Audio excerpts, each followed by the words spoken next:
there, welcome to my channel, Pet Loss Support with Joanne, where we hold space for the grief that so often goes unseen. My name is Joanne Berg. I have over 20 years of experience as a therapist, and I am also a certified grief educator. I have a lot to share with you today. Today, I am going to cover something many grieving pet parents don't always expect. And that's how losing a pet can stir up grief from your past, even losses you thought you'd already dealt with. The shock of losing your pet is hard enough, but when it reopens the door to earlier losses, it can feel like you're carrying several heartbreaks at once. I want you to know that you can get through this. You can find meaning and peace. I can help. It will just take some time. I'll walk you through why this happens, share a real story from someone who's been there, and give you gentle, practical steps to help you get started. Most importantly, I am here to validate what you feel, not to lecture you on something that you may already know. But why does this topic matter? When we lose a pet, we expect to grieve for them. What often catches people off guard is how that grief can also bring back other losses, maybe a parent, a sibling, another pet, or even an old friendship or relationship that ended. You might find yourself wondering, why am I crying about my childhood dog when I just lost my cat? Or why does my grandmother's death feel so raw again? This isn't you going backwards in your journey. It's not a sign that you are stuck. It's simply how grief works, especially with pet loss, because our pets are so deeply woven into our daily routines and emotional lives. I want to share a letter I received from my client, Karen.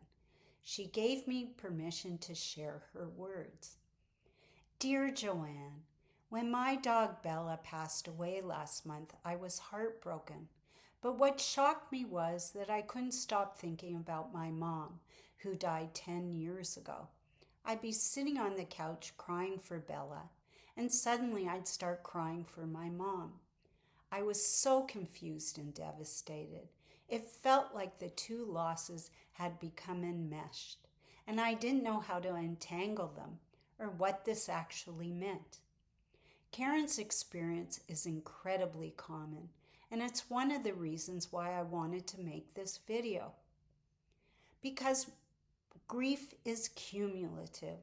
It doesn't sit in neat, separate boxes. It can be messy and so hard to deal with. It also doesn't have a timeline. Every loss we experience becomes part of our emotional history, and our hearts remember them all. When a new loss happens, like losing your pet, it can push open that emotional door, and sometimes other losses step through. This is normal.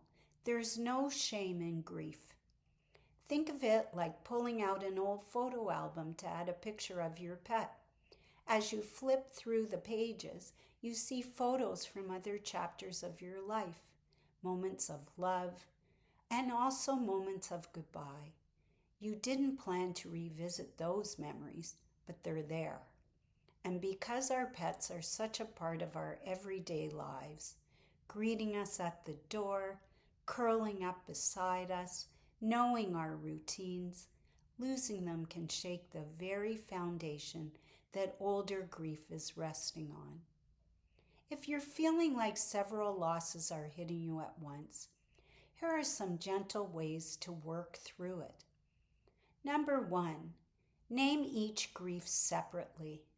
Say each one out loud if that works for you, or write each one down if that feels more like you.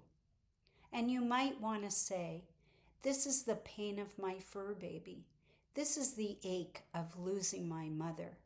Naming each one separately helps your mind keep them from merging into one big, overwhelming tidal wave.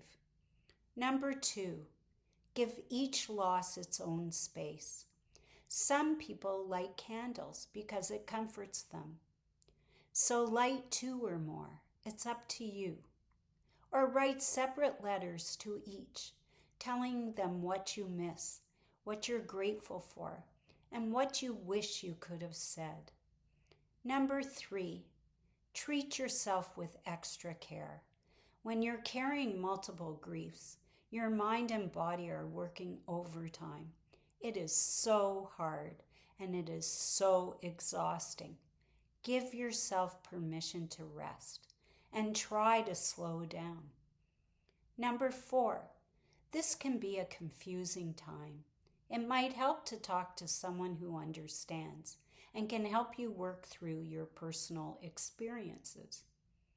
Please note that the coping ideas I've described above are generalized and a good starting point.